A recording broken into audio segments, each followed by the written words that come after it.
안녕하세요. 저는 인도네시아에서 온 게지입니다. 오늘은 가르트에 있는 한 한국인의 묘지를 방문했습니다. 이 영상에서 그분이 이야기와 제가 여기까지 오게 된 요정을 담아보려고 합니다.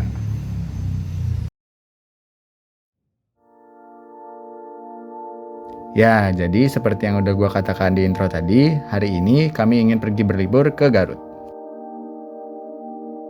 Untuk perjalanan kali ini, kami akan naik kereta dari stasiun Gambir ke tujuan akhir stasiun Garut.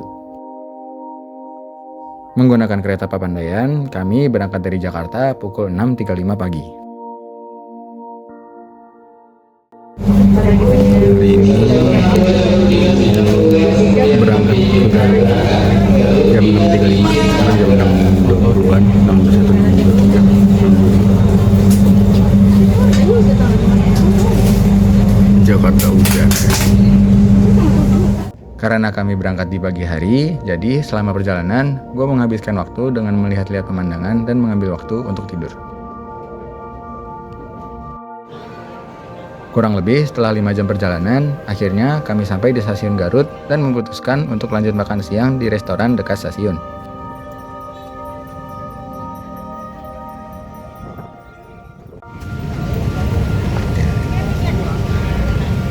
Kan udah mulai. Akhirnya udah sampai di Garut. Setelah 5 jam lebih perjalanan, ini lupain sama berbau. Sekarang kita mau lanjut makan. Setelah selesai makan siang, kami melanjutkan perjalanan ke villa. Namun, gue memutuskan untuk turun sendiri di Taman Makam Pahlawan Garut.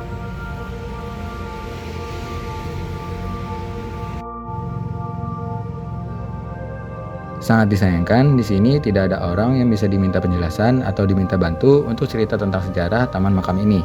Jadi, gue mutusin buat riset mandiri sedikit dan coba record sendiri aja.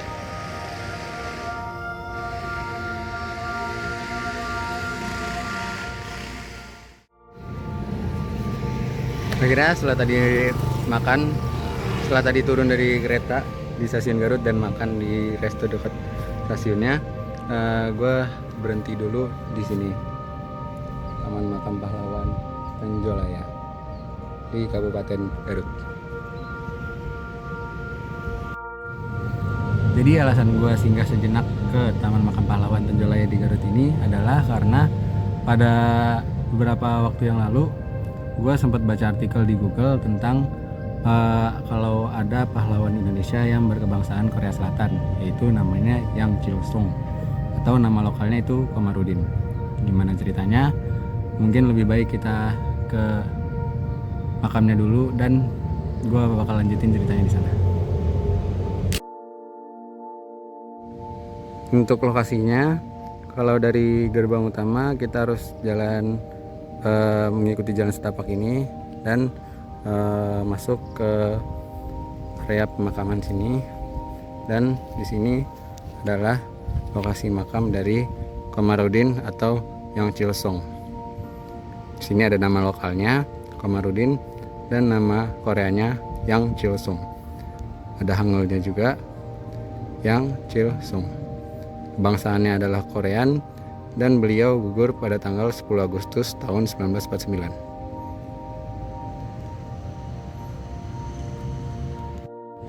Yang Chil-sung adalah pemuda Korea yang direkrut oleh militer Jepang dan datang ke Indonesia pada masa pendudukan Jepang atau penjajahan Jepang.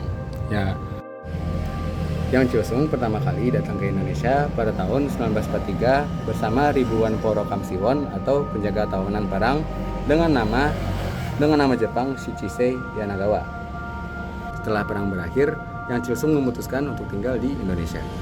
Pada tahun 1946, Yang Chil-sung bersama rekan-rekan Jepangnya bergabung dengan Pangeran Papak atau organisasi gerilyawan di Garut. Yang Chil-sung juga bergabung dan memimpin unit Regu Putih yang dikhususkan untuk sabotase. Oleh karena itu, Yang Chil-sung lebih dikenal dengan nama lokalnya yaitu Komarudin.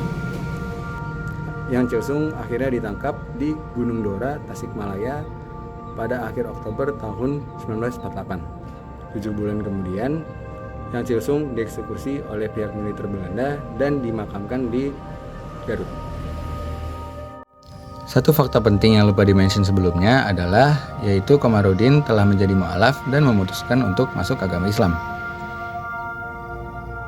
Dengan mendatangi makam ini, gue harap orang-orang yang belum tahu di mana letak makam dan latar belakang dari Yang Cilsung bisa ikut belajar dan mengetahui bagian-bagian langka dari sejarah Indonesia. Link artikel yang gue baca sebelumnya akan gue taruh di deskripsi agar bisa dibaca dan diakses oleh orang-orang yang juga menonton video ini. Gue minta maaf kalau ada salah kata atau salah informasi karena kekurangan riset dan waktu dalam membuat video ini.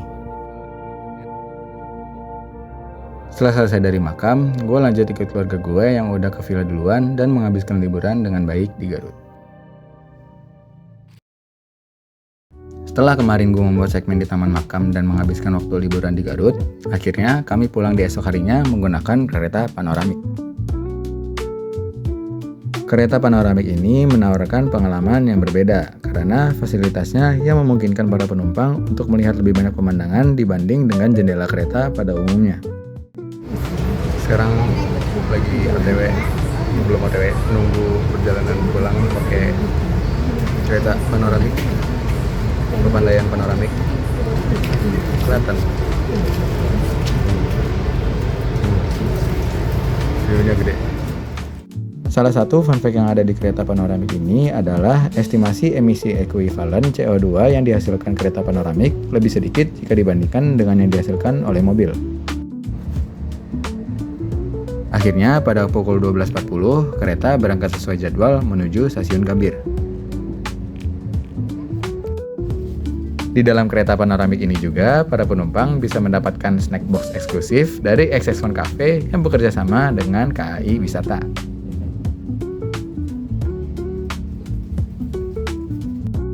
Dan untuk para penumpang yang berangkat dari Garut ke Gambir akan mendapatkan jatah makan 1 kali dalam perjalanan.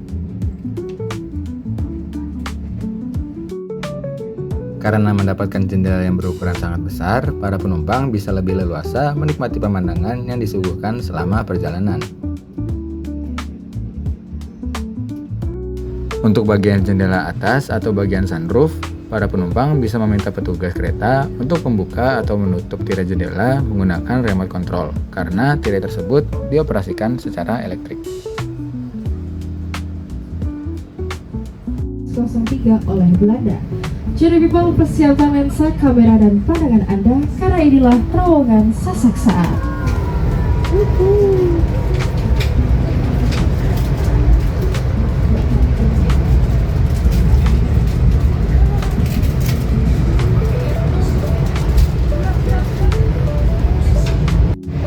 Karena katanya seperti kereta panoramik ini bisa diputar 90 derajat, jadi kita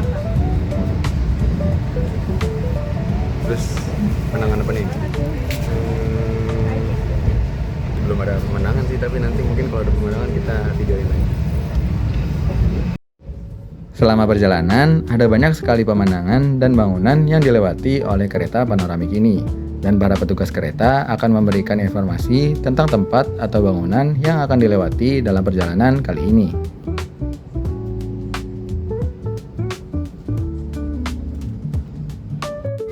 Masjid yang sering disebut dengan Masjid Terapung ini di lahan seluas 25 hektar dan dapat menampung sekitar 30.000 orang.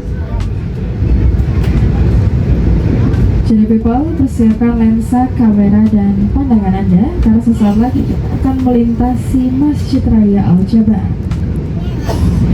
Jadi people, inilah Masjid Raya Al-Jabar.